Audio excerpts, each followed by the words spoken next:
All right, give this a minute or so. Hopefully the reception is going to come in good. We're using the booster again tonight. Coming from you in the bus. Today has not been a very good day for us today. But some good things are in the works, I think. If anybody hops on, let me know if the connection is good for you. Hey, V-Dub. Yeah, so today we found out that both of those heads were cracked, if you haven't seen the video yet. That was kind of let the wind out of the sails, you know. I got excited because a box of parts came in a day early too, and yeah, good evening everybody. I know it's Halloween, right? Today's Halloween? Yes. Yeah. Happy Halloween. I know a lot of places were canceling Halloween for tonight and having it another day because of snowstorm, I think is what I saw on some of my Facebook friends. Okay, yeah, so the heads, we're not going to put those back on. Even though there wasn't a sign that they were leaking coolant in there, we don't want to take the chance. It's only going to get worse. It's not going to get better. And yeah, they can be fixed. They can be welded. Local machine shop here in Minnesota that does that. I think the estimate they had was like $1,200, which I can get a reman head for under $1,000. So it's not very cost effective to do that.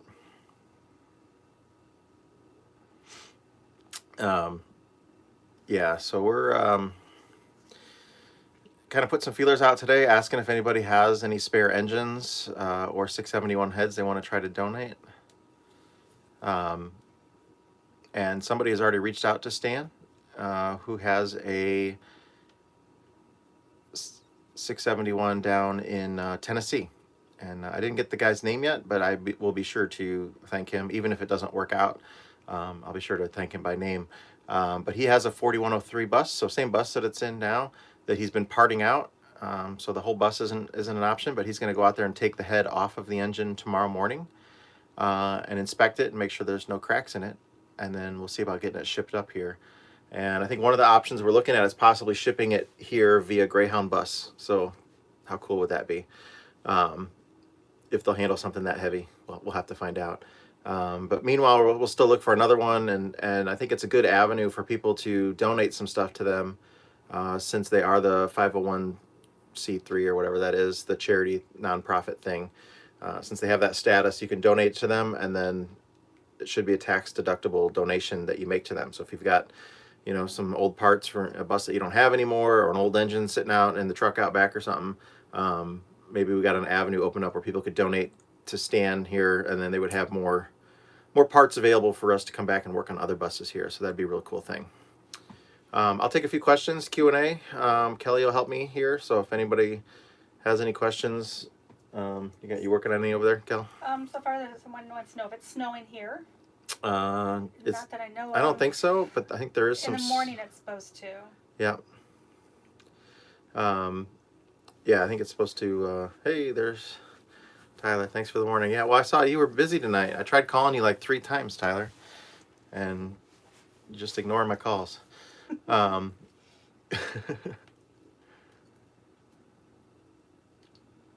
Yeah, I don't think there was any bus. I just saw somebody ask if there's a 12V71 was the biggest head in a bus. I'm not familiar of any buses that had more than a 12V71 in them, but that doesn't mean that somebody didn't try and do that. There's not a lot of room once you do that. So like even the MC6s and stuff, when they had that, you had to have a manual transmission. You couldn't do an automatic transmission. There was no room for that. Someone's asking, are we staying warm? Yeah, we're pretty warm here because we're inside, and Stan's had the heat on in the shop for us at night, which the first couple nights it wasn't, and then he came in and realized we were in here, so he had him turn the heat on for us. But even without the heat, it was still, you know, only like probably 45, 50 degrees in the shop at night, so inside the bus it was pretty comfortable. But now that he's got the heat on out there, it's real comfortable in the bus. The floors are warm. Our heat isn't even really kicking in now. Yeah, we have a little heater with a thermostat on it, and it almost never kicks on, so. Okay. Someone says, question, Kelly hinted Bumpy to record. Are we getting air ride before the turbo? No. No air ride. No air ride. We're Leaf Spring. It'd be bumpy no matter what. I probably need better shocks than what I have, um, but it's not so bad.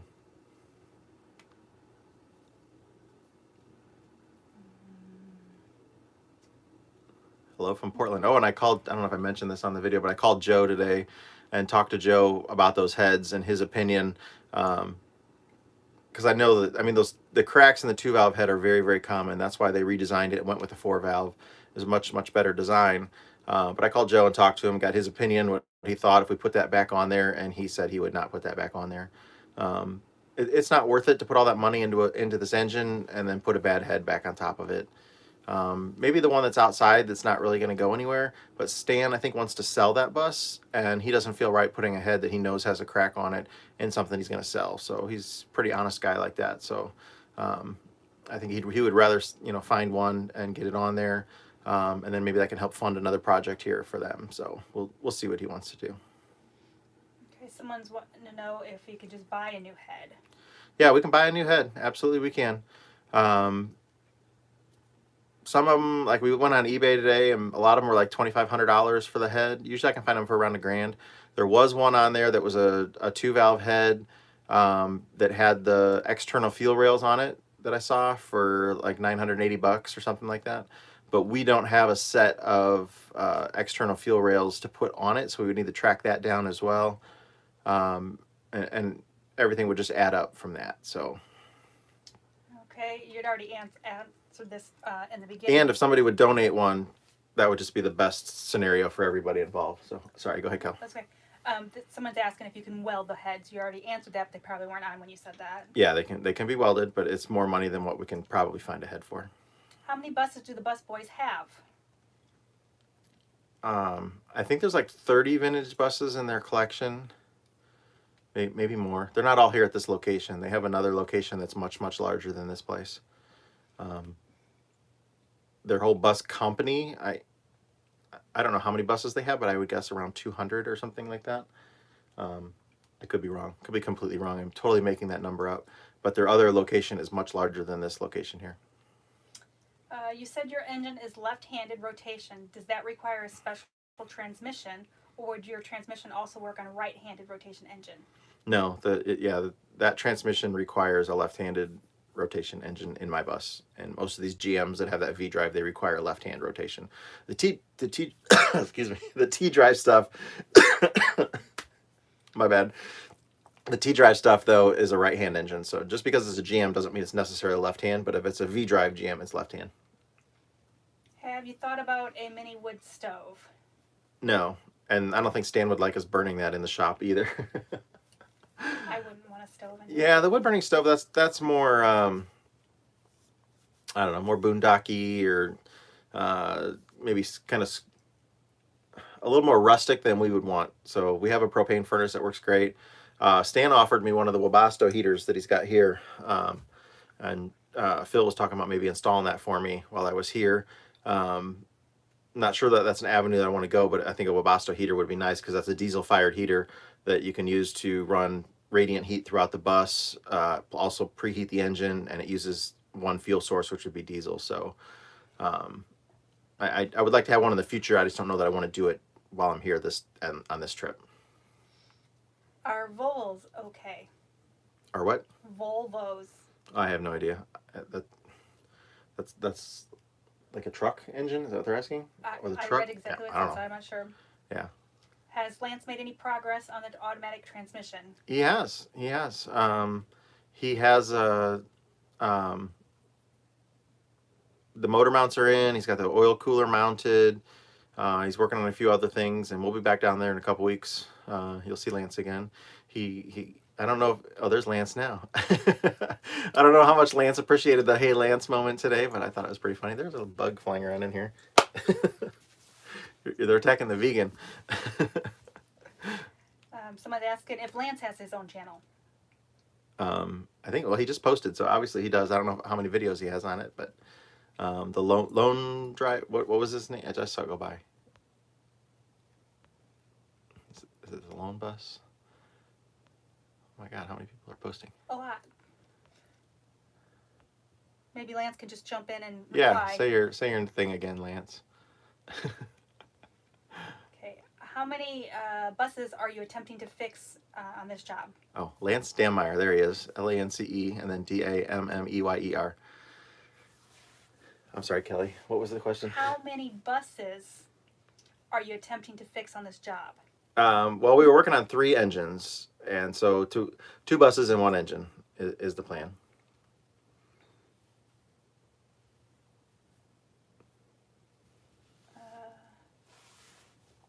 The place where I work has 2 6V71s Marine. Would that work? Absolutely, that would work. Yeah, the 671s, they're probably marine application. They're probably a 4-valve head, which that's fine. And we have all the parts, even if it's a stripped head, we have all the parts to be able to set up a 4-valve head. If that's what we got, it would work. But yeah. If those heads are scarce or getting scarce, wouldn't it be worthwhile to get them repaired? They're not scarce. They're not getting scarce. It's just that the price to get them repaired when it's more than what you can usually buy a head for, unless you're in a real pickle for one. And because these are the 2-valve, they're kind of the less desirable of, what's available. I wouldn't recommend spending $1,200 or $1,500. And $1,200 is the estimate. You know how that goes. You take it in and it costs way more than that. Why do you have window tint on the bottom of your driver's side? I've been trying so hard not to answer that question.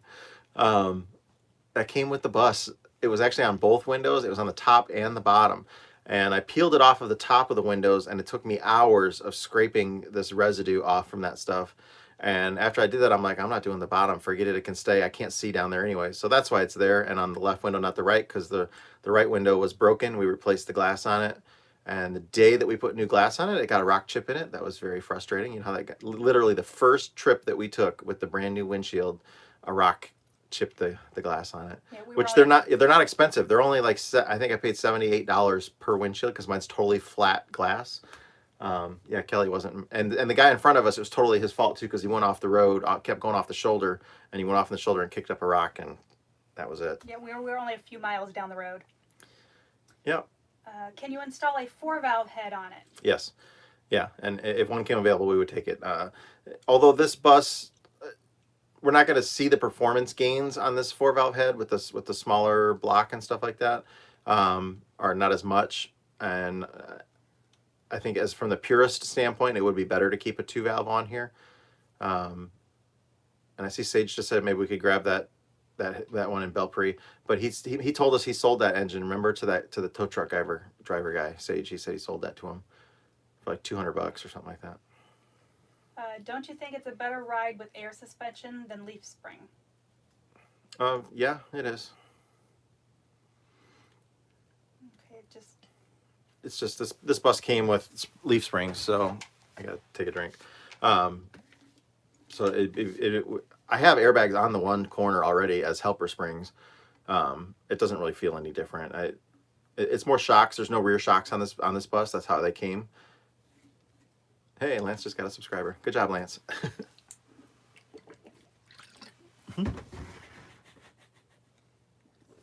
Oh, I should not do that on camera anymore. The dogs are great, except Bailey called tonight and said that the puppy, the giant Saint Bernard puppy, doesn't like snow, apparently. No, he didn't want to go outside in it. He didn't want to go outside in the snow. He wanted nothing to do with it. Yeah, we need to get a DNA test on that dog. I don't think he's real Saint Bernard.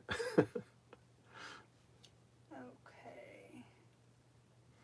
Sorry, I'm reading through comments and some are repeat questions. That's okay. Can you do a tour of the VL100? Yeah, I could probably do that. It is super cold outside, though. That's your son asking. Oh, I'll do that for you, Tyler.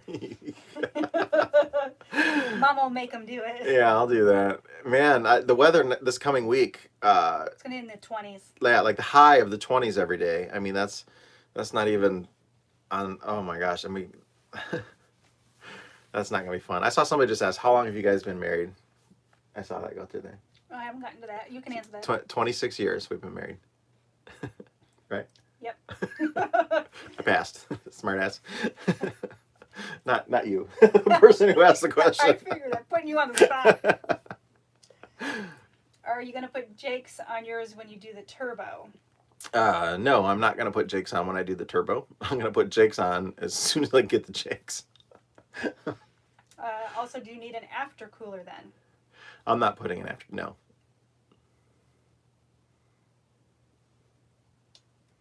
Do you have connections in the East Coast marine industry that might have one on a longer liner or a lobster boat? I don't really have any connections like that. I mean, other than maybe viewers, which is why I kind of put that out there that hopefully somebody would step up and say, "Oh, I've got one of those sitting in the corner of my shop. I've had it for 25 years." That kind of thing. That happens more often than you think. And I know that when I was looking for a head for my bus, there were several people that had stepped up and said, "Hey, I got an old truck with a 671 in it." There was a guy in Texas that I talked to, and things like that would be great to try to get to Stan, especially if you can get the tax donation from it. That would be great. Okay, this one, cracked cylinder heads are very common diesel engines. Reason, compression? Overheating is the reason that they crack. Is that, yeah? It's because they overheat, and there's not a lot of meat there. That design with the two valve head, everything is so close right there with that injector, and that thing gets hot. That's the hottest part of everything is right there. So there's coolant flowing through there, but if you overheat it, that's where it takes the brunt of it. When the coolant is less effective, if you run low on coolant. Um, Joe was surprised that this was cracked on this one because it only has those 55 old school injectors in it. So it's he pretty much so said they would have had to have really run it out of coolant probably to make it overheat. Um, it could be the way they were driving it too or something. Not, who knows when that happened, but with those really small injectors, it's definitely hard. The bigger injectors you go, the more heat you have, the more common those kinds of problems are. But with those little old 55s in there, he was surprised. Okay, a few weeks back you weighed your silver sides just under 26,000 pounds. Is it possible to keep an older conversion under 26,000 pounds? California requires a non commercial CDL over 26,000 pounds. Yeah, I carry around thousands of pounds worth of tools that most people aren't going to have with them. My bus was only like 22,000 pounds when the conversion was done on it. So, and that was with fuel and water in it. So, yeah, I have probably 4,000 pounds of fuel or of tools on my bus is my guess. Although I took some stuff off now, I bet I'm 99% sure I'm under 26 now. I'm probably like 20, 25, 4 will be my guess. Next, I'll stop on the scales and we'll see where we're at. But that's my guess where I'm at. Is that a skeleton arm behind the text window? What? I'm just reading what it says. Are they talking about? Oh, they can't see that over there because of that. They'll know that's the microphone that's on our computer. It's not a skeleton arm. On a computer, I guess there would be a thing over there that they can't see. Tyler says he got his Hey Lance t-shirt today. Oh, awesome. Someone's asking if they could stop by with their uncle on Friday just for 10 minutes. What would be a good time? Typically like 10 to 5. We're here. Take a lunch from like 12:30 to 1:30-ish time. So other than that, yeah. If you want to just stop by and visit for 10 minutes or so, that's fine to do that. But if you're just stopping by to visit, I can't really have you stay longer than that because it's just too distracting. We got work to do, and I'll still be working while I'm talking to you, so don't be offended if we're busy doing things. Somebody that was here the other day felt offended because I couldn't spend a lot of time with them, but they weren't here to volunteer. They were just here to talk, and I couldn't do that. I felt bad, but I had work to do, and everybody had work to do. So that's kind of the way I think if they want to just visit, just stop in, say, hey, that's fine. If you're here to work, they've got some paperwork that you need to fill out here at the shop for insurance reasons and stuff like that.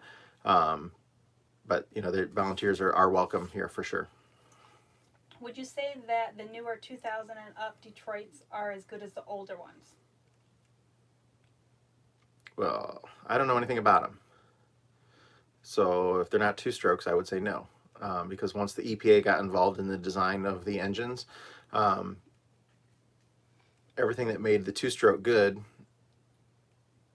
didn't have anything to do with that part of it. So, once you start putting emissions controls and, they're out here fighting with these brand new buses, getting them, being able to start, and they're worried about the cold weather with the DEF and stuff like that freezing up on them. And fuel economy. I don't understand. That's just EPA stuff. Don't get me started on that. Sorry, I almost went full political on that. Go ahead. Throw something at you. Can a military type 671 head work? And if not, what is the difference, i.e., generator? No, they would work. The head is a head. They're the same. The 6V71 heads won't work because those are just 3-cylinder heads that are, one on each side. But a 12V71 is the same head as a 671 also. Okay, someone, Chris Jocelyn says, I have quite a few 671 heads located here in Wisconsin. You can have them, I think 5 total. Oh, wow. So if Chris can get a hold of you. Yeah, Chris, if you'll send me a text, and I'll have your contact information, that would be great. And then, yeah, Wisconsin, that's close. We could come over there and pick that stuff up. Thank you. Yeah, thank you very much. That's awesome if that works out. The way Phil started the bus the other day by holding it wide open, do you recommend that, or is that hard on an engine? Oh, some people will say that that's hard on an engine, but do you know how many generators there are that run backup generators that are on 71 series? And do you think that they start up when they kick on at idle for 15 minutes before they go to full RPM? No, those things start up and go right to RPM. That's exactly how it. So no, I don't think he hurt it by doing that. Everything is still lubed in there. Nothing's getting hot. The oil pressure instantly comes up on them. So yeah, the oil's a little bit colder. Clearance tolerances aren't there and stuff like that. But no, it's not hurting it any. And the starting fluid that we had to use was much more detrimental to the engine than that. But unfortunately, that bus and several of those old buses here are, they need starting fluid no matter what, even on warm summer days. Do you have a favorite version of the Detroit diesels? 671, yes. Why does the 2-valve crack and then the 4-valve doesn't? The amount of heat that's built up in such a close area between the valve ports and the injector, it's really skinny on the 2-valve head. The 4-valve head, there's more meat there. There's more metal to handle it. Plus the heat escaping through the valves, it gets out faster, in and out faster on the 4-valve design. So that's basically it.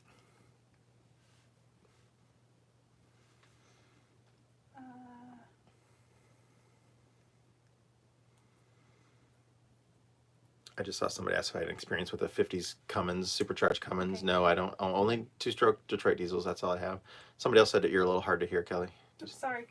It just pushed me way down again. I think you had a super chat just pop up. I did. Super chat from Glaston Rules. Is that it? Yeah. Keep up the great work. Learned a lot watching. Hey, thank you very much. I appreciate that. Okay, I'm not sure if this one is talking to you or to somebody else in the chat here. Looking at coaches of that year, bouncing between the Cat and the Cumming, you work a lot on Detroit. Was wondering what is the better? I mean, I just like Detroit's. I don't know anything about a different engine brand or something, Kelly. You probably don't even read that question. Okay. How are your dogs? Oh, I answered that earlier. Okay. Sorry, I saw that one pop on there. You're way back there. Sorry. That's okay. It's not your fault. If we want to come by and help work, how do we find out when you'll be in our area? Just follow the channel. I always announce where I'm going to and how to get a hold of me. So I never know where I'm going to be what day until, a day or two beforehand kind of thing. So, yeah, just keep watching the videos, and it's no secret to where I am. I even when I'm home, hell, half the time my home address shows or my GPS says it when I'm pulling in, so I'm not worried about that. How many heads do you think are still around? What happens when they're gone? There's tens of thousands of them still around, easily. Maybe hundreds of 100,000. I don't know. They're not all going to go away. And these could be good cores at some point. If somebody wants to fix them, they can, they have those little J plugs or whatever that they put in them. But just for the cost side of it, I don't want to say it 500 times in this video, but I guess people keep joining in. It's more expensive right now to get it fixed than it is to find one. How did you get that full-size couch through that bus door? Tape measure and geometry skills. No, we were Pure lucky. pure luck. We were lucky. The back comes off of it. Yeah, the back came off of that couch, but we did not know that. We did not know the back came off the couch, and we were measuring the couch without the legs on it at the store, and measured the door and figured out that it would fit. And then when we got it and we realized that the back came off of it, it was even easier than it was going. But it still would have fit the other way. Do the dogs have rescue barrels? Two. We have two of those. Yes.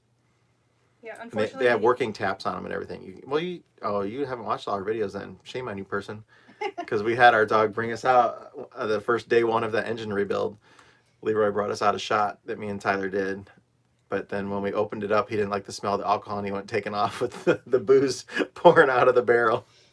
Yeah, the person who made our first two for us is no longer making them, so we have to find another one to match for the puppy. Yeah, they're real kegs that they wear around their neck. They're sealed with paraffin wax on the inside and have working taps on them and everything. They're really cool. What's your next bus to work on?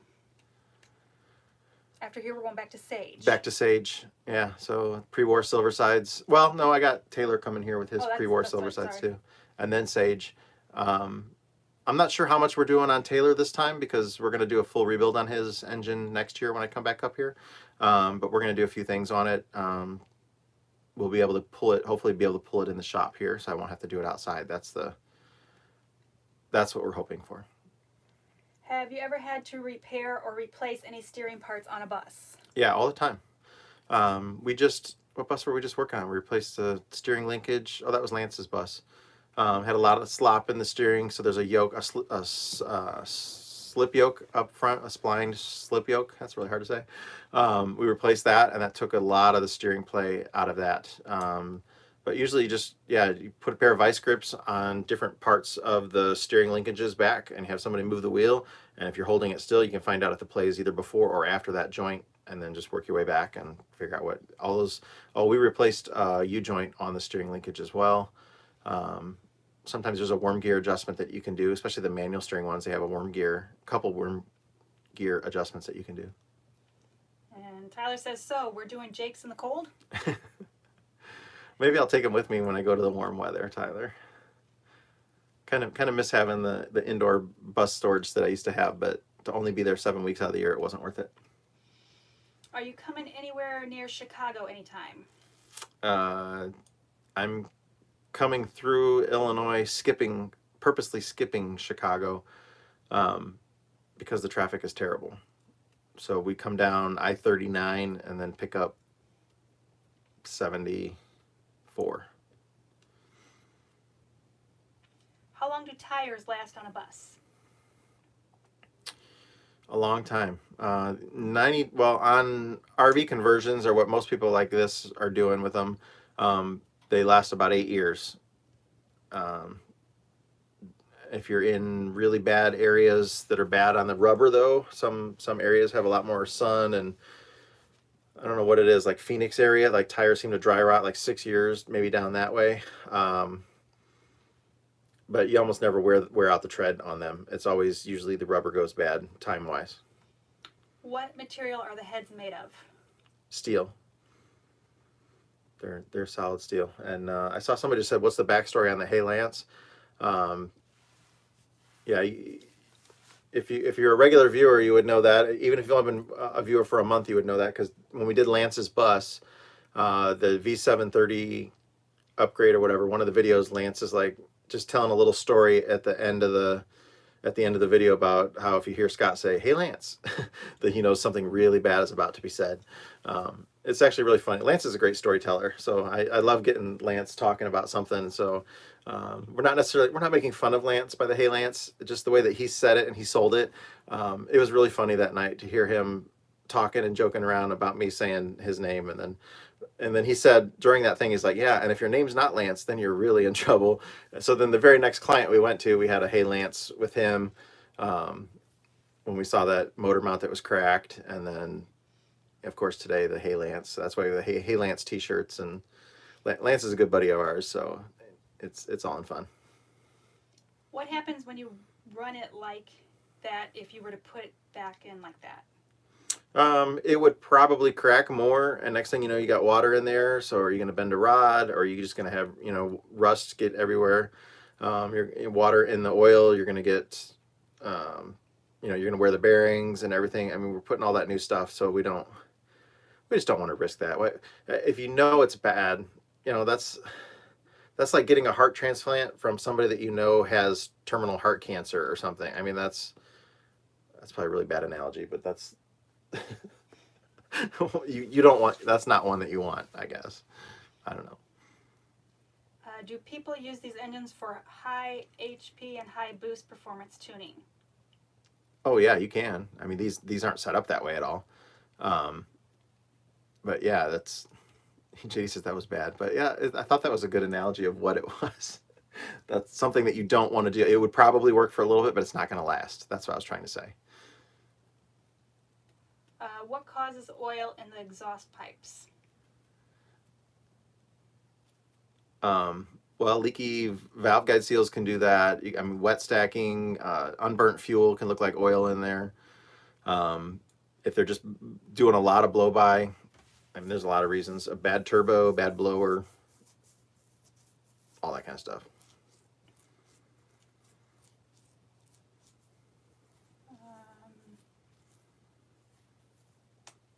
If you see anything pop up, I'm just going through. Will using the air shut off on the blower harm the engine at all? No, it doesn't necessarily harm the engine, but it can harm the blower because there's a good chance it'll suck those blower seals right apart on there. I had to change my seals twice because mine at 70 miles an hour down the highway one time self-deployed, and I stayed on the throttle of it because I thought it was out of fuel. So I flipped to switch from one tank to the other, thinking it'll eventually regain prime off the other tank. I hadn't looked in the mirror to see the tons of black smoke that was billowing out of the back of the bus. You have no idea how much smoke can come out of these when there is no oxygen. There is apparently a lot of fuel coming through those injectors. So you can really roll some serious coal at 70 miles an hour when that thing self-deploys.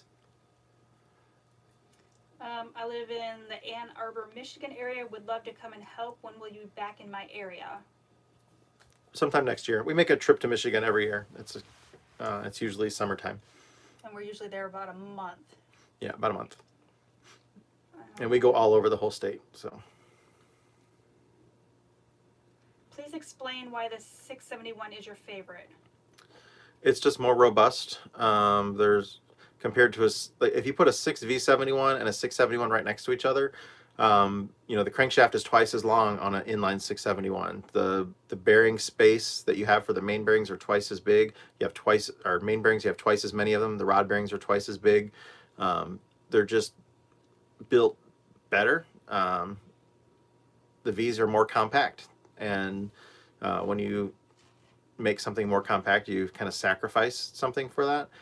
That being said, there's still nothing wrong with the V series stuff. I mean, the 12V71 is a really awesome engine, 16V, all that stuff. I just happen to like the 671, and everything is pretty easy for the most part to get to on a 671, a 6V71. You might have one side that's easier to get to and one side that's harder to get to.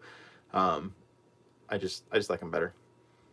Although when I'm taking the head off of it, I really like the V series better because taking off two smaller 3-cylinder heads is easier than one big 6 head. Does the propane injection on your bus add a lot of power? It's probably 10 to 15 horsepower. That's my guess. I've never had it on a dyno to know for sure what it is, but that's about what it feels like.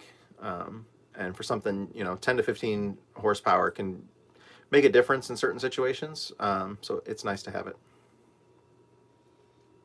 Someone's saying to put me on the cam because they never get to see me except for my feet. Not happening. Yeah. Unfortunately, some very bad people on here have ruined that.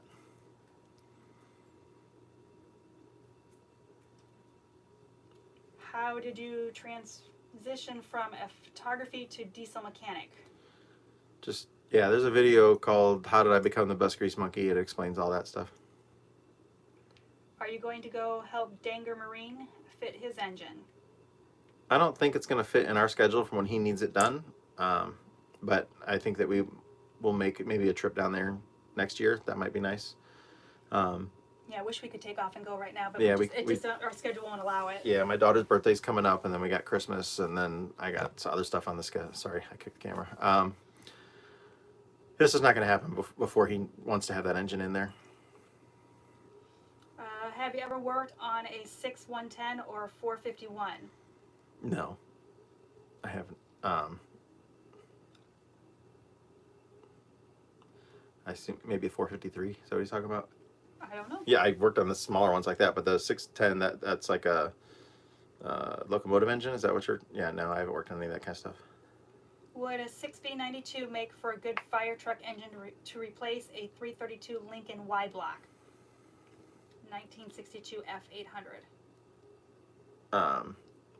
I don't really work on that stuff to know if it's going to fit or whatever. Power wise, it's probably more horsepower, I assume. Why didn't you do a video on the couch install? Because it went in so easy, it would have been just very disappointing. We should have done it. It was raining and really windy out too, or it was just starting to rain. It was getting ready to rain, and the wind was whipping out there, but it just went right in. Are your hands permanently dirty? Not just his hands. Occasionally they'll get a little clean, but yeah, if you take me out into public, that's what you get. Yeah, they're permanently dirty.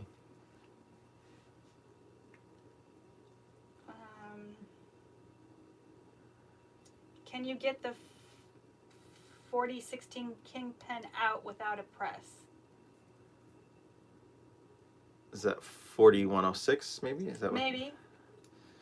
That's not what it says, but probably just a typo. Yeah, Tyler just did a Kingpin on his channel on a 4104. So if you want to go watch that video, that might show you some more of that stuff. Indiana Diesel, check it out.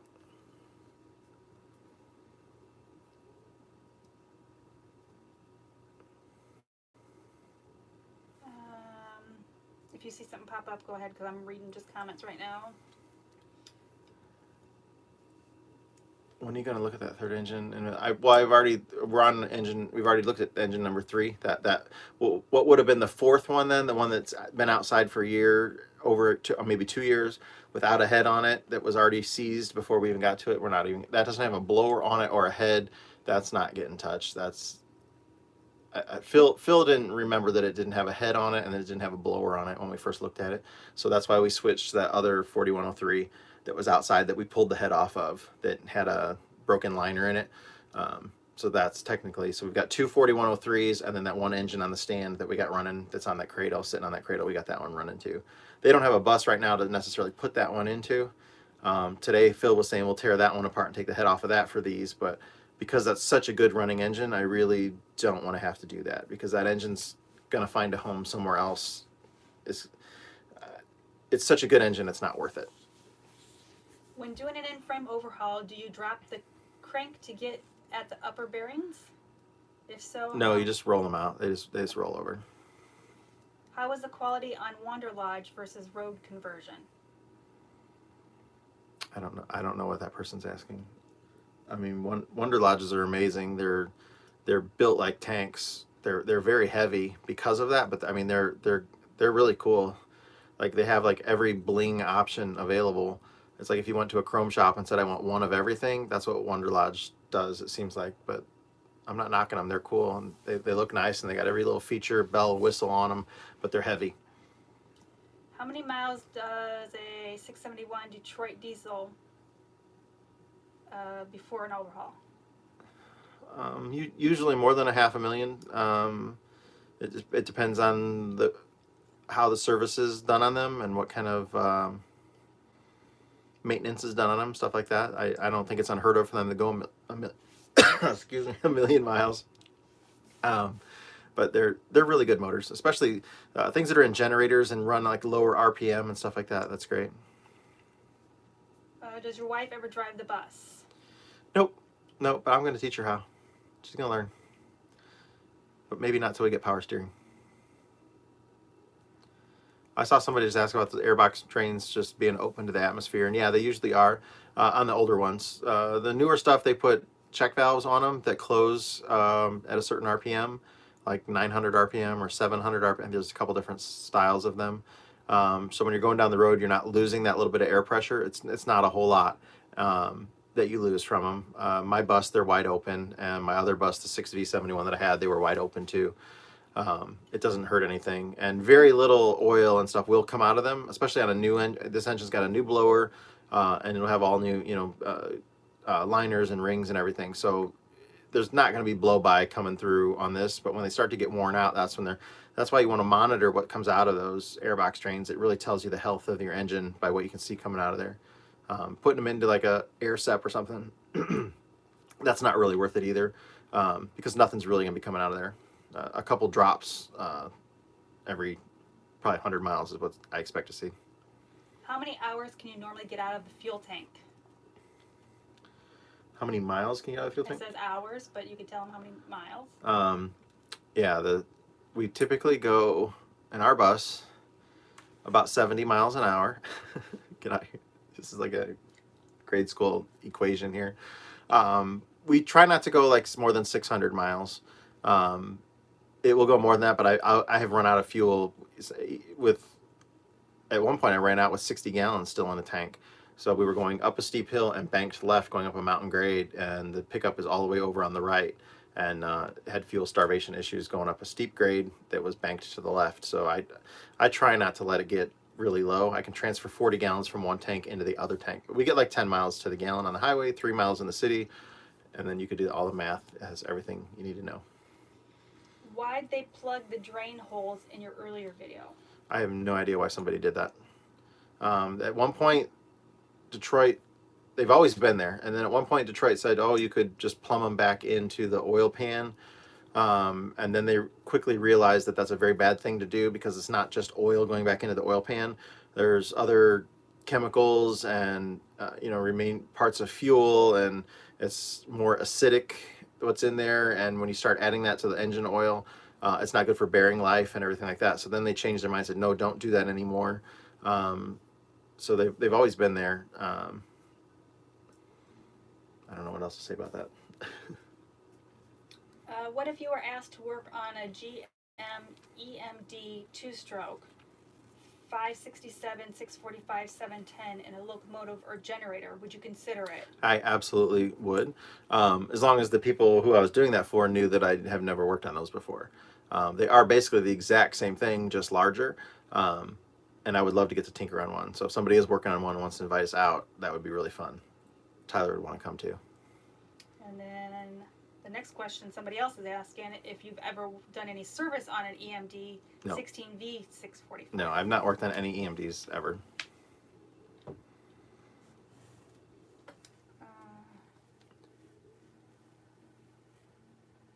Oh, it just flung me way down, so if you see something.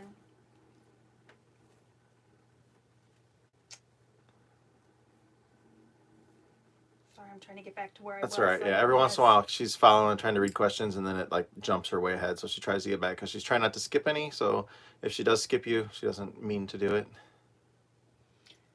Okay. Well, I obviously there's too many comments and questions here, so I missed a chunk of questions somewhere. Sorry.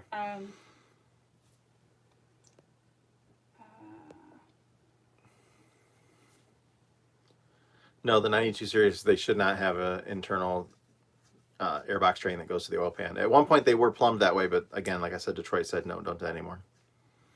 How do I put linear reverse? I just saw that question pop up on there. Should I really tell you? That's my anti-theft. No, a silver sides is you put it in first gear, and then you push a button that has an electronic solenoid on the transmission that moves a lever, and then basically you move it into second gear while you're holding that button down. Don't let go of that button prematurely until it's all the way into second gear, and that'll be reverse. If you do it any other way than that, you push that button when it's not in first, or you let go of the button while it's like coming down out of first and not actually into second, you'll lock that up and you'll spend hours trying to get it unlocked. Everybody's done it. It's not fun. Do you use synthetic oil? No, nobody makes a CF2 rated synthetic oil. I can't think. AMSOIL used to make a 30 weight CF2 rated oil, but they don't do that anymore. I mentioned that, and somebody on a video said they don't do that anymore. So nobody that I'm aware of makes a CF2 rated low ash content, which is what it needs to be, straight 40 weight oil. When are you doing the next boat? I don't know. I got a few people that have contacted me want me to work on boats. I just haven't committed hard on anything yet. I don't know when the dates are going to be, but I'm sure you'll see some. Is OPEC okay? OPEC? I don't know what that is. I have no idea. That's like where we buy oil. Like, I don't know what that question is. Anyways, somebody said that Kenworth would be cool to see restored, and yes, it certainly would. It's going to take a big budget to do that, though. That's why I was kind of hoping we can get some more information from Stan, and maybe some people can make some donations to him. That would be nice to free up some money so you could maybe get a few of those other projects going. They have that. Again, it's a 501c3, so that would be a neat way to do that and see some of that stuff back that really needs to be saved. Tyler says, Dad, we need to see if any subscribers have a dyno we can use for the bus. Yeah, I had a dyno appointment scheduled with my bus once at McAllister in Indianapolis, and I told them exactly what I had. Everything seemed fine. I was really clear, and the appointment was 6 o'clock in the morning. So I got up at like 4:30 in the morning, and it was cold out. So got the bus started, heated up, drove it to the other side of Indianapolis. I get there, the guy looks at my bus and he says, "Oh, we can't do that on the dyno." I was furious. Not only did I use probably 20 gallons in fuel to get there, and then waking up that early and then having him tell me no, they can't do it on the dyno, because I wanted to find out what my propane injection was giving me as far as a horsepower boost. That was the whole point of that. It would have made a really cool video too, but they said because of the leaf springs and stuff that they can't mount that. They use chains to hook it to their dyno, and there was no way they were going to do it on an old vehicle like this, so they just said no. What is a runaway engine? Yeah, Tyler says I call bullshit. Yeah, I wanted to call bullshit on that too. The runaway engine is just if it takes off, it's uncontrolled with the governor and just overspeeding and just taking off. If the fuel injector sticks, they'll go super fast. And if you don't have a way to stop them or shut them down,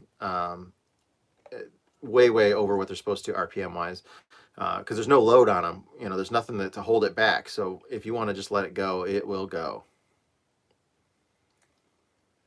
Typically, how far out into the future is your schedule booked up with jobs? I have more than a year's worth of clients. I have probably 2 years worth of clients that want me to come. And it just depends on what route I go as to far as who I get to service. If it's only 200 miles out of the way to this guy, maybe I'll make it there. If it's another 100 miles to this guy, I'll go there. So you might be 300 or 400 miles out of where the direction I'm heading, where I just can't make it work in a trip. So I never commit to anybody specifically, unless they're paying my full travel fee and they know that I'm coming straight to them on a certain date, first one on a trip kind of thing. But most people don't want to do that. They would rather be a part of a trip and have a little flexibility in there and save some money. Are the airbox drains normally open to the atmosphere? Yes. Yeah, I already answered that. How do you tell the difference between a chip and a crack in a head? Well, a crack is a straight line, and those that's where they crack, is right between that little bit of meat there between the valve seats and the injector tip. And on both of those, it goes around both sides. So it's not even just on one side; they're on both sides. So they're not just chips; those are cracks.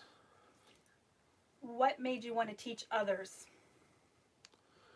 Because I wanted to learn, and there wasn't really a good source for me to find that out other than the books.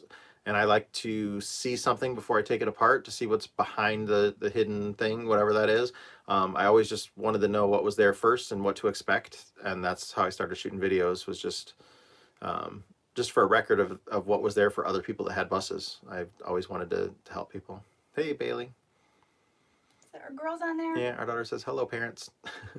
Miss you, girl. Yeah, don't. Gonna make me cry. You're being told by several people that your son needs a place to park his new bus. We're not home. I don't care. Yeah, and Tyler, I believe I could get a deal on that Kenworth bus. If it's something you think you're interested in, Stan wants. I think Phil notified me that we might be able to make a deal on that one. So if you're really interested in it, I can talk to him. Could plugged airbox drains cause a runaway? No. Well, no. Yeah, don't answer right away, Tyler. Think on it.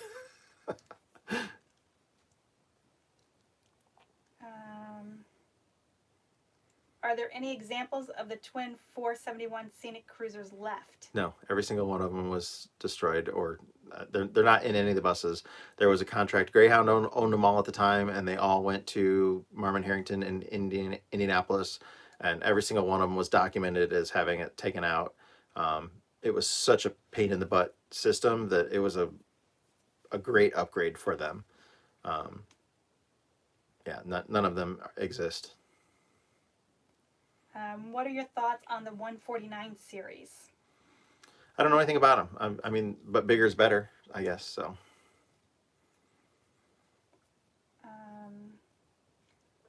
Are there any 80s, 90s buses with Detroits left? Something like a Guild Phantom or an Orion V? What? Any other left? Yeah, I mean, they're all over the place. That's where a lot of people, get an automatic transmissions out of those things too. I just saw somebody asked something about that they have some. I don't know where it went to. Oh, if the bus boys would be interested in 8V71 engine transmission full cradle, they have 10 full assemblies they could maybe donate. Yeah, I think they would be interested in. I don't know that they wouldn't probably be interested in 10, but they would. I'm sure they're interested in anything like that because they have several buses that run those power plants, and if they had spare power plants, that would be great for them. They would like anything. I think they have the storage space available to keep stuff, and not just again. They have another location besides this one. They've got trailers and stuff too, and anything that would help free up some money for them to be able to invest it back into the restoration on some of these buses would be nice. Have you made a video doing a compression test on a 671? Yeah. Well, probably it might be a V71 or an 8V71 or something, but there's definitely videos. Yes. Why do these buses only have 3 or 4 speed trans? Seems like we would have made a 10 or 13 speed for them. Yeah, I don't know when like 10 speeds or 13 speeds really came out in trucking or something, but you got to, this bus is 1947. The other one we're working on is 1952, I think it is. There were not highways in the country where they could really go fast. So the 4-speed was really all they needed. They're not going through the gears. Most towns had one stoplight in them. They're not, it's, if you picture driving through downtown Chicago nowadays in this bus, you would, not like that at all. But back then, downtown Chicago was probably nothing. And top speed on the interstate, was it 50 miles, or I don't even think it was 50, it's probably 45 in the 40s. So there was no interstate system that didn't come about until after the war. Just, there was no roads that could even handle that just because the road surfaces weren't smooth enough to go, if you tried to go that fast. Even like the Indianapolis Motor Speedway, I don't think the track, I don't know what year they broke 100 miles an hour out there, but it took a while. If you could have any bus, what would it be and why? I like Silversides, so I mean, other than the fact that I mentioned the other night that I like some other stuff too, but I'm not getting rid of this bus. I love the styling of the Silversides. And speaking of Indianapolis Motor Speedway, James Hinchcliffe is looking for a job. Anybody out there would race teams that want to hire James? That would be awesome. I love the flexibles, but I can't remember you ever working on one. Did they not ever have any of the 2-stroke Detroits? I've worked on flexes that have 2 strokes, but if you're talking about like some of those smaller, like what are they, Starliner, or I don't remember what they're called. Yeah, those did not have Detroits in them. Um, but I've worked on some of those, and most people those can get repowered with like modern diesel stuff. So a lot of times you see that happen nowadays too, because they don't need a ton of horsepower and they got the room for it. How many engine runaways have you experienced, if any? 3. How has propane injection helped you? Would you use meth slash H2O? No, I wouldn't use the water meth stuff. Propane just gets me up over the hills better and gives me when I need the power, it's there. Um, and all 3 of those runaways were able to be shut down. So that was one thing. You know, none of them completely destroyed themselves, but they all 3 of those engines took off. Okay, it just threw me ahead again. Let me see here. Um,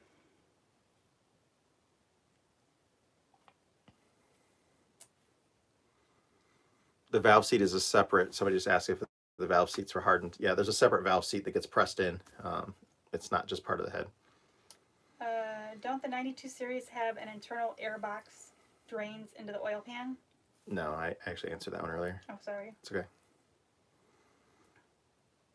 And you said about putting money in reverse. Okay. Um, have you ever come across a 6V53T aluminum block? No, I never even heard that they made that. I mean, I don't doubt that they did if you're saying that, but I've never heard of that or seen that.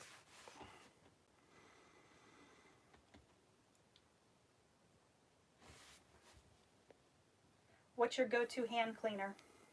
Gojo wipes. And you must not watch the channel very much because I show them all the time. So if you're a new subscriber, thank you. Go back and watch some of the old ones. They're pretty amazing. Do you have any interest in vintage motorcycles? Uh, well, yeah, I think they're really cool. But I've never been able to tinker with them or had the time or, yeah, I don't need another hobby. So I'm going to go with no. Have you researched the lock and stitch method to fix the 671 head? Well, that's basically how they do it with those little, like, I think they're called J plugs, where they cut it out and put that section in there. But asked and answered already. I mean, it's the cost to having that done is more than what we can get a head for, so it's not worth it for us to send. If this was our only option, we would send them in and have them fixed. But right now, we know we can get them for less money than what they want to repair them, so that's kind of a no-brainer.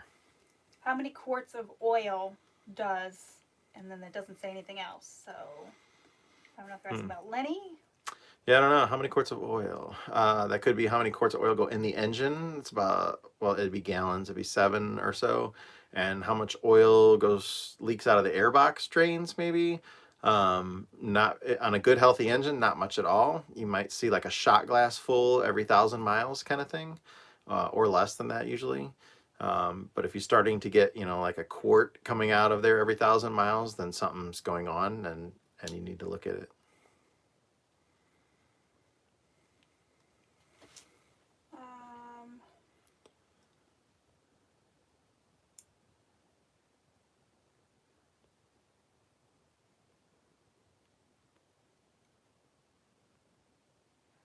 I'm offered a Seagrave fire truck with a 671 with 39,000 miles for $1,000. Is the turning direction different as on a bus engine? I know it can be changed. It's probably a right-hand turn engine that's in there, and most buses take right-hand turns. It's just the few GMs that don't. But I'm asking if it's wise or unwise to get it. $1,000 for a fire truck, just to, especially if it runs and drives, just to take it around the block 1 or 2 times is worth $1,000 to me. That's reliving my childhood right there.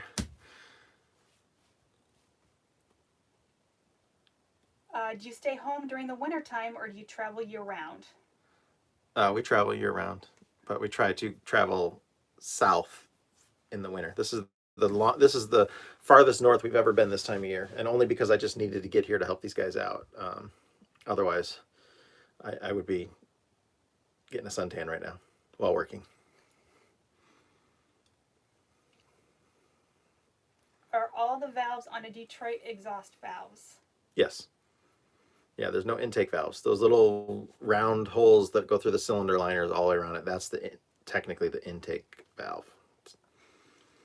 Intake. On the 5301 that Phil drove, how does the hydraulic transmission work versus the standard automatic? Well, it's the early version of the Allison V730. The only difference is it's an external clutch that's on it. You still don't shift gears, but you have to take it from one gear, from like forward and reverse or neutral. You have to manually release the clutch on it, and there's a, I'm going to call it a solenoid, but that's not the right word for it. But and there's actually a mechanism in there too that basically shuts the engine off briefly while you're shifting gears in that thing. So there's no extra power on it. So there is actually, when it goes to shift, there's a electric solenoid that flips in there, and then it's an air over cylinder that actually air pushes the rod that goes through to the rack and pushes the rack to off until it shifts gear, and then it pops it back out. So it's, you don't really notice that it happens so much, but it actually does that on those early automatic transmissions. It's kind of crazy. Do 4103s have Jake brakes? Well, anything can have, but most buses don't, unless they were like run out in the Rockies and stuff like that, or people converted it because they wanted them later. But braking wasn't a big concern in the 40s and 50s. I don't even know when Jake brakes came out. So, Are the valve seats hardened, or is the whole head hardened? I answered that already. Okay, sorry.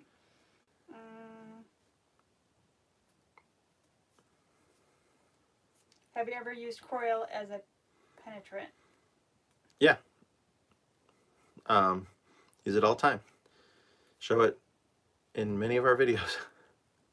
So welcome, a new subscriber. And somebody's asking if Indiana Diesel, if that's Tyler, and yes, it is Tyler. Yeah, Indiana Diesel is Tyler.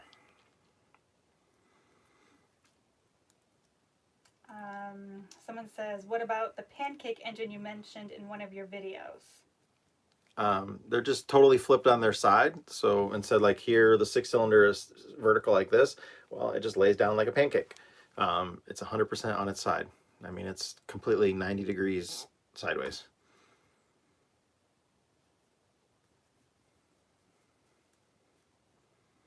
They don't take up very much room when they're laid flat like that. They're usually midships, so in between the front wheels, rear wheels, just laying down right there. Crown school buses have them like that, and a bunch of other ones too. 2-valve or 4-valve? I met a guy who claims to have some heads. Yep. I mean, we'll take whatever we can get. You know, if they're going to donate it to them, and I don't know how the whole charity donation thing works, other than that they qualify for that because they're the 501c3, and if you are allowed, I would assume that legally you're allowed to donate and get the whatever the value would be, and if a used head is worth $1,000, then that's what you would get your donation to be. That would be my guess, but you should check with your accountant and see how that works. But yes, they would take. I mean, they would take anything because they've got engines here that run 2-valve and 4 valves. Have you ever worked on a flat 671 like those in Crown school buses? Yep. Yeah, there's videos on my channel of that. And I show some of the different things on that one Crown that I worked on that had the 671.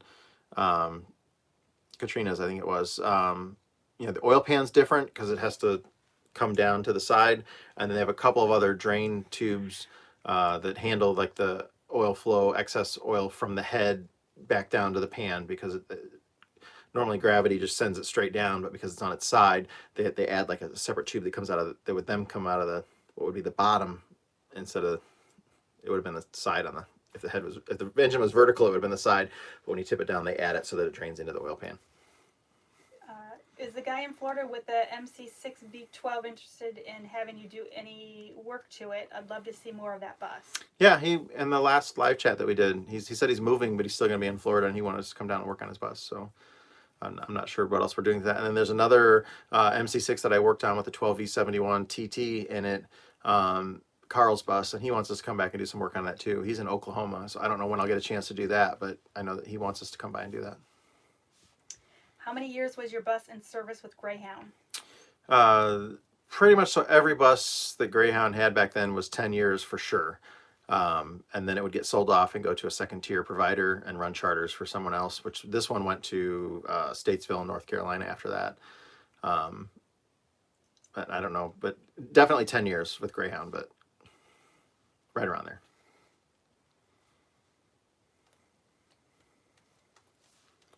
This one I'm not sure. I'm going to read it exactly the way it's typed. What's will next look like at retirement when you can no longer fix them yourself? I'm not sure what they're trying to ask. Yeah, I'm not really sure what they're saying either, but if you own a bus, you need to. Well, I have Tyler. Tyler's in training. Somebody just did a Nomadic Tech a super chat. Love that you're doing live streams with regularity. Thank you. Some people absolutely hate them. I try to make sure I include the word live in there. It's just it seems like every time I do one, there's so many questions I can't even come close to getting to all of them. And it's really hard for me to take the time to respond to every question. I mean, we get thousands of comments a day on the channel itself, and it's we try to read them all, but it's really hard to try to reply to them all too. So thank you for the super chat. Appreciate that. Somebody just said when you go back to Sages, that'll be the next trip after we leave here. We're going back there and then back to Lance's to finish those 2 jobs up. So I think we'll head to Sage if it works in his schedule, like November 16th, 17th, something like that. Yep. Whatever that. Yeah, we gotta be home for Bailey's birthday on the 14th, and then we'll probably leave. Yeah, like 15th, 16th. Give us a day or two at home. Well, her birthday's on a Thursday, so I want to be home for the weekend. So we'll either leave like the Sunday or Monday if that works in Sage's schedule. All right, that's the plan. Brandon Young says my family has an 80-foot chicken coop full of GM bus parts and full of engine assemblies. We are located in North Carolina. How do I get in touch with Bus Boys to donate? Would they be able to pick it up? Busboyscollection.org, I think is what their website is. Somebody can correct me if that's wrong. And all their contact info is on there. But I believe it's busboyscollection.org, I think is what it is. I just did a screenshot, so we have the person's name here so we can remember. We can go back and check on that. That little bug is just driving me nuts. Sage has a YouTube channel, but it's for his VW stuff. He's been big in VWs for a long time. But I think he has a couple of his bus videos from the thing that we did. I think they're on there too. But yeah, he does. And he's commented in this already tonight. So if you scroll through there, I think VW Sage or something like that is his name. Something like that. Okay, it just threw me ahead again. So if you see a question pop up, go ahead and read it till I get back to where I need to be. I said I need an electric fly swatter. It's not a fly. It's some kind of a gnat or something. Yeah, it's like a gnat or something. See why it's hanging out in here because it's comfortable in here. It's cold everywhere else.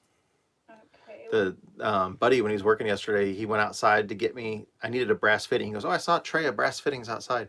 So he brings in this container that had some water in it with all these brass fittings in it, but it was a completely frozen solid block of ice.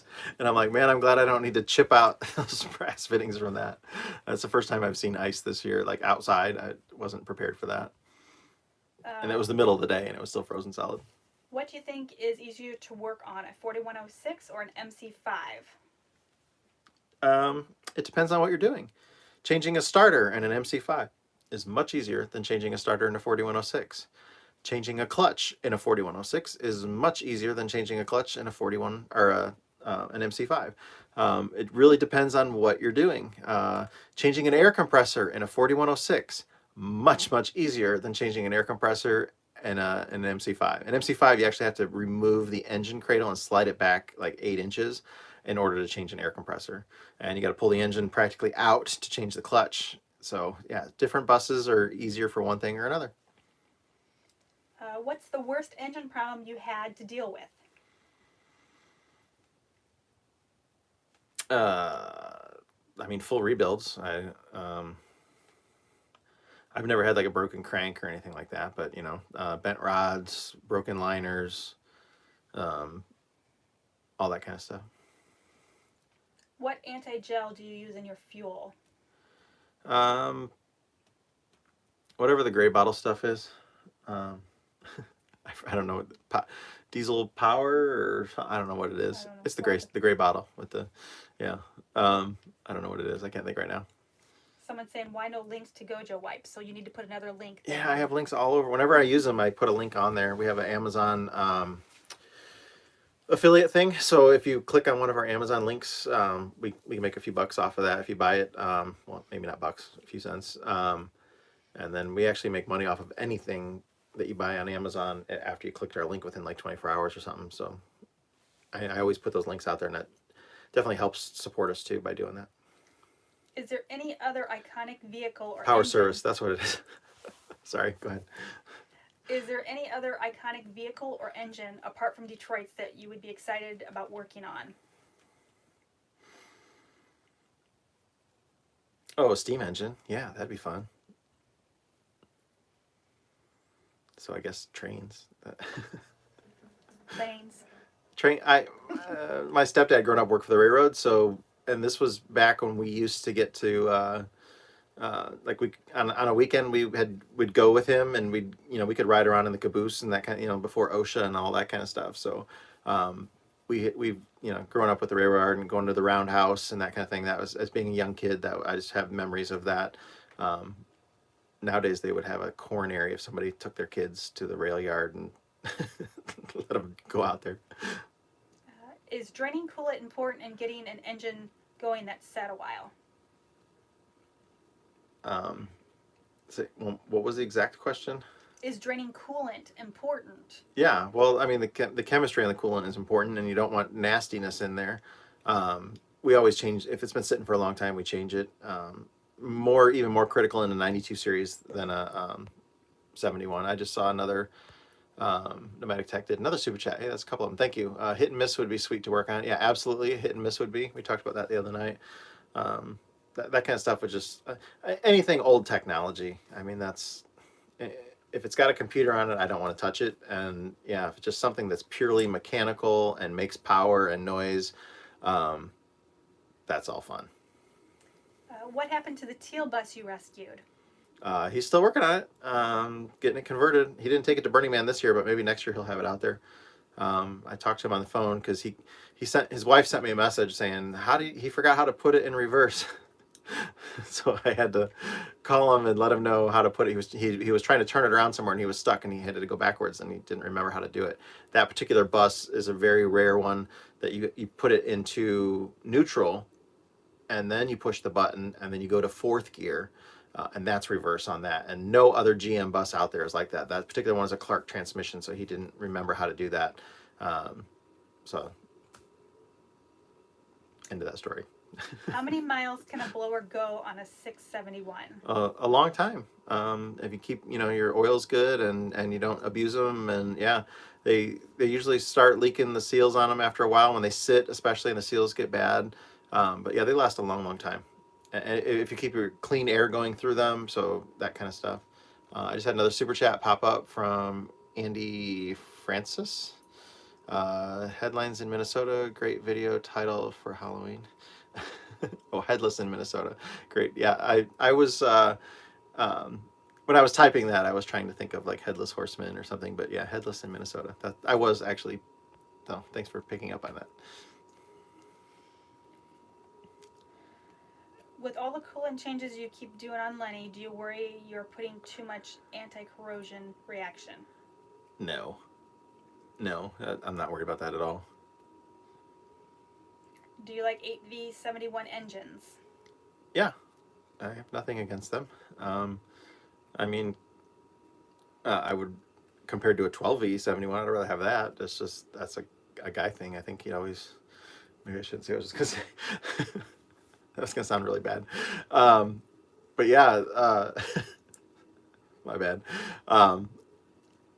Yeah, they're the bigger and the more power you're always going to want, but what will it fit or not? You crack yourself up, don't you? I do. This is just going downhill. Okay, next. Can you use a 671 in a cab over with 13? Yeah, I don't see why not.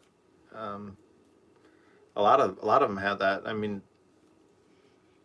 I would assume that a lot of the trucks had that. Is the 12V71 as durable as the 671? it's exactly the same engine. It's just twice as big. I mean, it's two 671 blocks, 6V71 blocks hooked together. It is no, yeah. There's no big difference. The longer the engine or whatever, yeah, it just all the wear parts are the same. There's nothing different. There's just, yeah, they're just as durable. Okay.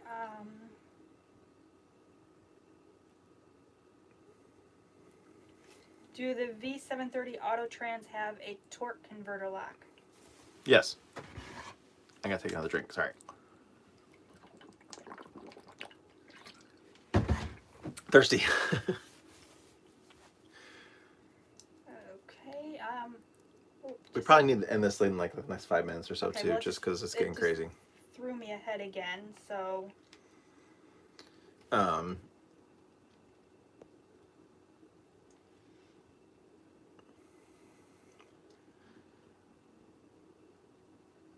Somebody said that I do prefer WD-40 instead of starting fluid just because it's a lot less volatile on there. The Walker air separator system for airbox drains, there's really no point to that unless if you have a bad engine, something's going on and you're passing a lot of oil out of your airbox drains, and yeah, you want one of those because you don't want oil going everywhere. But on a good engine, there's almost no oil coming out of those things, so that's not. All it is a catch can. I mean, put a Coke bottle with a tube in it. That's the same basic thing. But if you want to pay $300 for one, that's fine too. okay. Was the airbox goo all due to plugging the drains, or do they get nasty even with the drains? Well, that didn't help it any. But they get nasty when they get dirty air if you're not servicing your air filters enough. And then that one had the cracked liner, so extra oil was getting there. Plus the blower was really bad and passing a lot of oil. So all of these things coming together into one thing made that airbox so nasty. I just saw another question I was going to answer and I forgot what it was. Well, always wanted to know why headlights are a different color on Lenny. Because they're LEDs and they're really bright. They're awesome. I think somebody said something about selling the used parts from these engines that I work on, that people might want to buy them just to have them. That would be fun. I could let Stan do that too. That way you could get a charity donation and get something. He might want to do that. That broken liner, that'd be cool for somebody to have on a shelf, just to show somebody what happens when Detroit comes apart. How do you find out who the bus was sold to after it was used by Greyhound? Is there a website? No. My bus had the DOT number from the company that it was bought from on the side, and you could still see it. And then there's Statesville, North Carolina license plate on the front still, and a Statesville, North Carolina City of Progress sticker that's still on the windshield, which is another reason why I haven't pulled that bottom tint thing off of the window, because that sticker's on there too, and I'm afraid that'll come off. I like that little sticker on there. Have you ever considered modifying your bus with a split exhaust manifold? No, because I'm going to go to a turbo, and then that would just make it a bigger nightmare to do that. So, no, I'm not going to do that.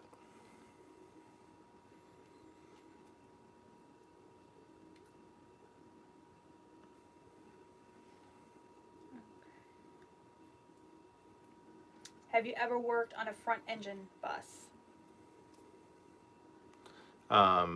Yes. Wonder Lodge for a friend of mine who has Detroit's, but he had a problem with the radiator on his yellow engine in the front of his other bus, and I helped him work on his radiator on that. But I don't typically, really all I work on is two strokes. So How do you wash Scott's dirty clothes?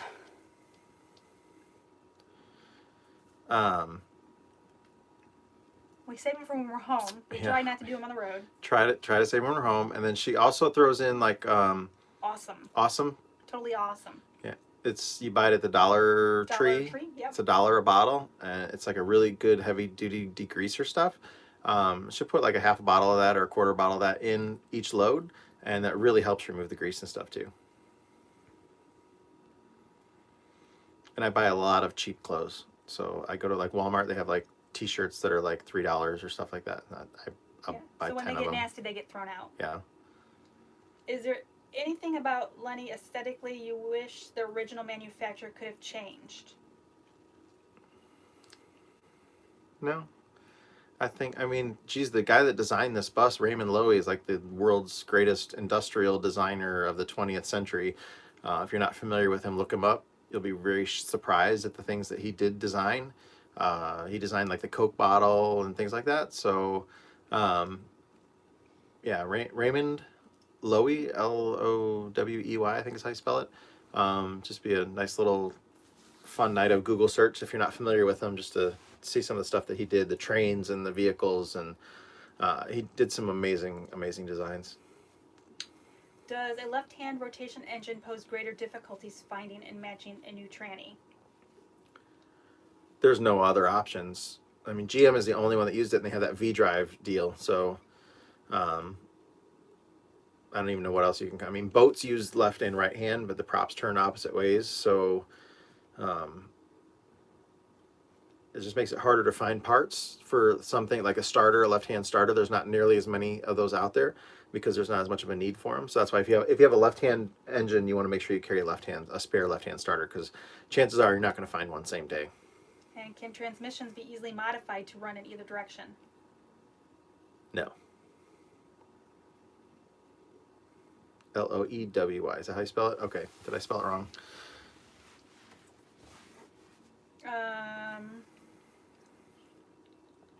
Kevin on here is saying, have a large inverter out of my service truck. Would it be helpful to the channel? A large inverter? Yeah, I don't. Yeah, I don't really have a need. I have a big enough inverter on here. Thank you for the offer, though. But yeah. We just put a new inverter in. Yeah. But maybe that's something that Stan might be interested in for something. I don't know. I have no idea. Do you have a video of a full rebuild? Yes, but it's not all in one video. It's kind of step by step by step by step. But there's several of them, including my own. What would some symptoms of a cracked liner be? Smoking, excessive oil use, a cylinder down.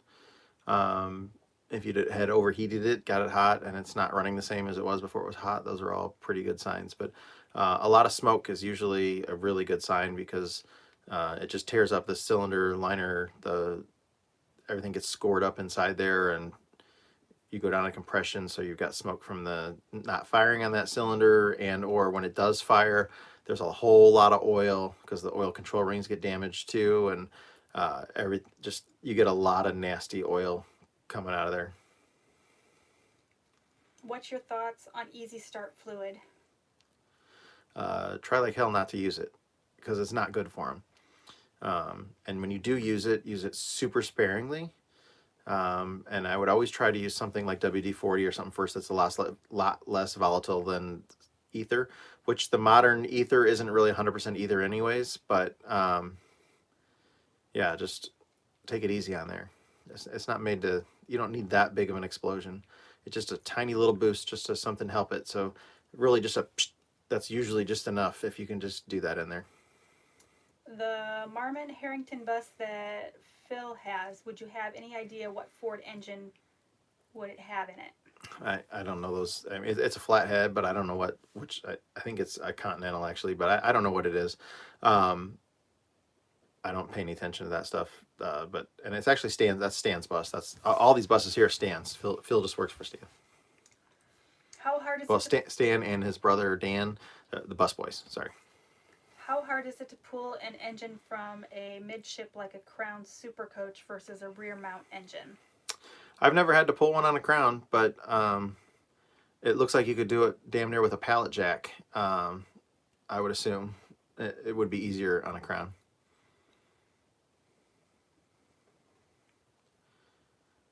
Should we finish this? Are we? My computer's getting ready to die, but I'm almost caught up. What is happening with your website? Is it not being updated?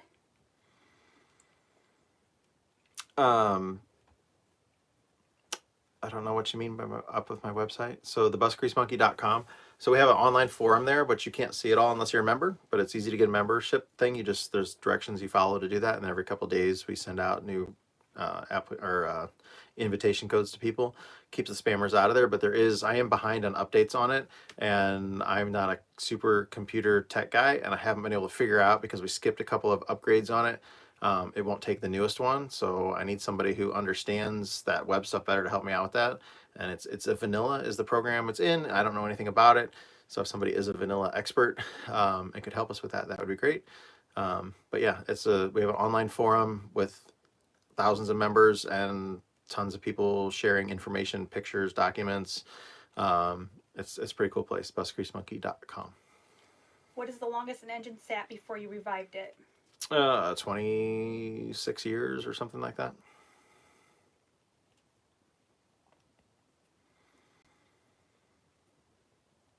Do you prefer 72 series over 92 series? I personally, I do like the 71s better just because I like the dry liners better, but because there's more problems and because I work on stuff that's been sitting a long time, it seems a little harder to bring back a 92 series that's been sitting longer just because of the O-rings and stuff like that that are on the liners.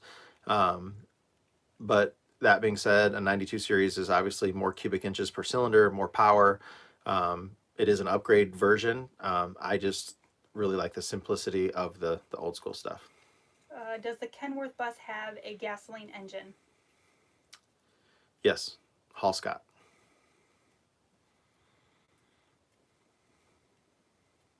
Great big gasoline engine. Does running transmission fluid in the fuel actually help? I had an old farmer friend that swore by it.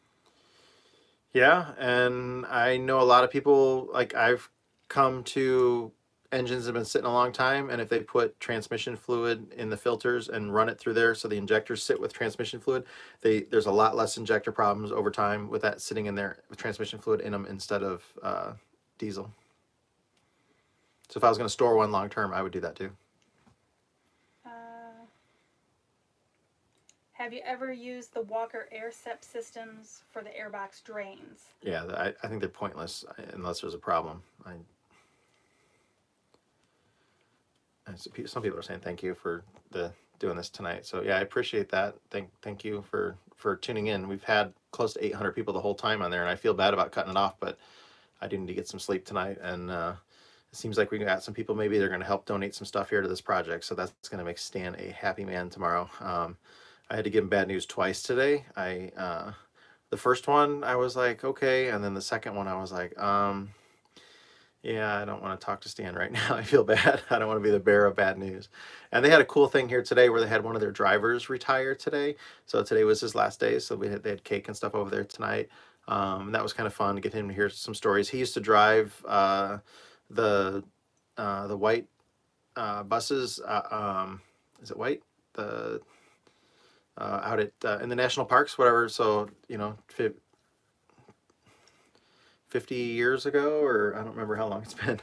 He just told some really cool stories. That was neat to take a part of that, to see a driver and he's had a bunch of vintage stuff, and he told some stories, and that was kind of fun. There's a comment on here from a Phil Goldblum. He said, I would bid on any of Lance's broken parts. So Lance, if you're on here and you want to sell some of your broken parts. Oh man, he's got a pile. Yeah, I'd actually thought of that before, that some of the catastrophic failure stuff, that somebody would like to probably have that on their desk and stuff like that. So, yeah, that would be fun to do that. So, one more question for you. Okay. What would be the lowest oil pressure at idle before getting worried? 2, 1. Any oil pressure at idle is good. That's not really your concern. A lot of times it can just be a fluctuation in your gauge. I would want to compare that to the mechanical gauge in the back versus an electronic gauge that you have on the dash. But at idle, very low oil pressure is very normal. But you could, go with a little heavier weight oil, or add some Lucas or some Hyperlube or something like that to it. Thicken it up. That's usually going to give you a tiny bit more oil pressure. But if you're below like 30 at higher RPM, then I would be very concerned about that. 40 to 45 is really probably what you're looking for. But But yeah, if you get down, like I worked on one guy's bus though, he's had it for 20 years and it never had above 25 oil pressure psi at RPM. And he had it for 20 some years like that. And he said 25 years if I remember right. We put new main bearings in it and got his oil pressure up. But yeah, he'd had it that way for that long. So if I tell you that they can't do it, obviously they can. Good night, Bay. Love you. Oh, she just posted on. Oh yeah, I see that. Good night, Bailey. Okay, I think yeah, the booster is doing great, and we're using that tonight. And again, we're in the bus. We never have any internet whatsoever. Like we could have full bars outside the bus, come in the bus, and our phones won't even work. So we've been streaming tonight using that booster. We're inside the bus, and our bus is parked inside of a building. There was no way that our phones would work in that kind of a situation without that booster. That's the WeBoost RV Drive X, I think is what it is, or whatever. I have a whole video of the install, and I highly recommend it to it. Just saw another super chat pop up from Manny Santizo. Thank you for that. You didn't put a question though. If you want to say something real quick, I'll give you a minute here before I sign off. But we're basically done, I think, right? Someone's asking what part of Minnesota we're in. We're in Bloomington, Minnesota, so Minneapolis area. We're like 2.5 miles away from the Mall of America. Someone just said I have a 2-valve head. Yeah, if it's something you're interested in donating to them, let them know. They've got several engines around here that need heads. So, and several people I think have stepped up tonight and said they were going to donate some stuff. So somebody from Wisconsin earlier in this said that they have several of them. So we'll see if that can work out. That's going to be great. Oh, hey, Glenn. Yeah, we had Glenn stop by and said hi today. So, okay. Yeah, hey, thanks. I know this was a long one, 91 minutes. I know some people complained when we did the one that was 3 hours long, but I just felt bad because I kept trying to answer questions and getting through them. And again, we still have 800 people in there, so I feel like we're just cutting you off. So I feel bad for that. But we'll do another update, and maybe tomorrow we'll have some really good news to share. So we'll see how that goes. So thank you, everybody, for watching, and hit the like button if you wouldn't mind. That would be great. We would appreciate thumbs up. So thank you very much. Have a good night, guys and girls.